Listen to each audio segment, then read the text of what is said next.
Magandang hapon po mga kalingap, mga ate, mga kuya, mga ka-OFW.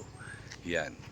Ngayon po ay nandirito tayo kung saan na pinaratangan ang isang bahay ng kalingap beneficiary na dugyot.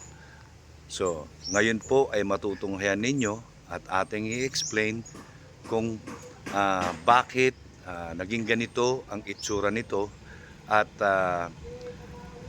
tanging malawak na pangunawa lang po ang makakaisip nitong mga bagay na ito. Ano po? Hindi mo kailangan tawaging dugyot para ipagkalat sa social media. So, ito po ay isang malaking paninira lamang ng mga anti-kalingap sa mga kalingap beneficiaries. So, nandirito po tayo ngayon para mapatunayan ko sa inyo kung bakit niya tinawag itong dugyot. So, tara na po, lawakan natin ang ating pag-iisip. So ayan po mga kalingap, mga ate, mga kuya, mga anti-kalingap. Yan, nandirito po tayo ngayon sa harapan ng bahay nila Viancy. Kung makikita niyo po, maraming mga sako, maraming mga kalat. Yan, nang sa kadahilanan po na ito po ay under construction. Ano po? Hindi po maiiwasan na ang bahay ay magkaroon ng ganitong kalat. Dahil ito po ay kasalukuyang kinukumpuni, hindi pa po tapos. Nakita niyo po, ayan no. Ayan. So, ngayon po ipapaliwanag ko sa inyo, kailangan lawakan lang po natin ang ating utak. Ano po? Hindi natin kailangan tawaging dugyot po ang isang lugar na under construction. Di po ba? Nasan po ang common sense? Di po ba? So, ayan po. Oh. Utak. Pagdatapos. Ayan. So, ayan po kaya pinapakita ko sa kanila. Yan. At hindi lang po ito, no? Hindi lang po ito. Yung mga makikitid ang utak diyan na nagko-content po ng kasiraan dito po sa Kalingap Beneficiary. Ano po? Ayan po ang unang explanation ko. Under construction po. Nasan ang inyong pag-iisip? Ano? So, ayan po. May hollow blocks pa dito, nakita nyo? Kasi po itong bahay na ito ay isa sa pinakamagandang bahay po na napatayo ng Kalingap. So, maaaring kayo po ay naiinggit lamang. Yan. Kaya ipapasyal ko kayo. Ito naman po ang bahagi ng tagiliran ng bahay. Kung makikita nyo, marami po mga kahoy, maraming mga yero, maraming mga tiles na pinagputulan. At ay dahil, uulitin na naman natin, ito po ay under construction. Nakita nyo naman po yung bakod na tinatayo. Ano po, hindi po basta-basta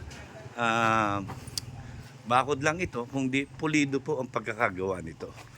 So, ayan po. Ano? So, sa mga nagsasabi ng dugyot dyan, yan, isip-isip din pag may time. Ayan. So, ayan po, nakita nyo. May mga alaga pa silang itik. Ayan. Ito po ay kagagawa pa lang. So, kung makikita nyo po, yan, kalat-kalat pa. So, hindi pa rin siya tapos hanggang ngayon. So, nakita nyo naman po, meron pang ginagawa. Ayan. Yung iba po ay unti-unti na sinusunog dito. Ayan. At ito na po yung balon. Kung makikita ninyo. Ayan.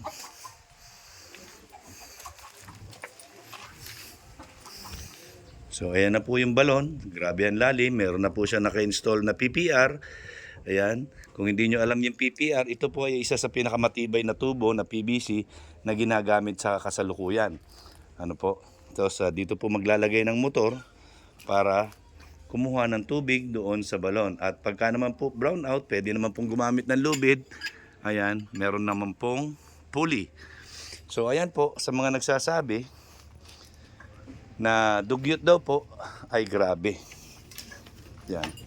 Nakita niyo po ang kabahayan. Ayan po yung kabahayan. Ano po? Yan. Ito po ay kasalukuyang ginagawa. Itong likuran. Yung backyard, kung tawagin sa English. Kung hindi naintindihan sa Tagalog, ay backyard po sa English. Yan. Ito ang backyard. So, ayan po. So, antayin nyo lang po.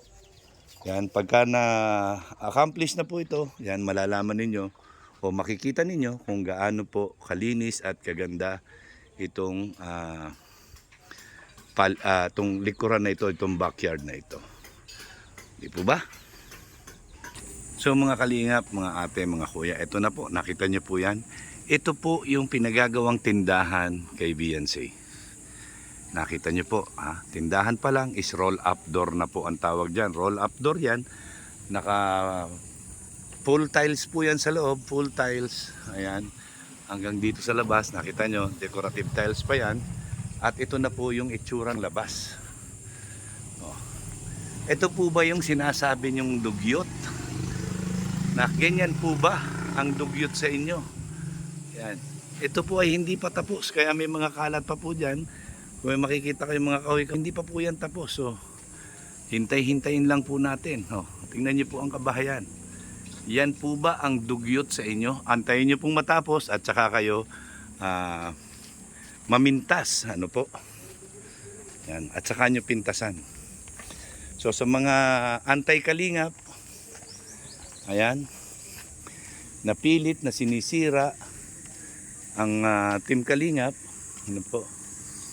Ayan, sorry na lang kayo. Ayan, inggit-pikit na lang po kayo. So, andyan po, nakita nyo kung gaano kaganda. Oh, may balkonahe, may beranda.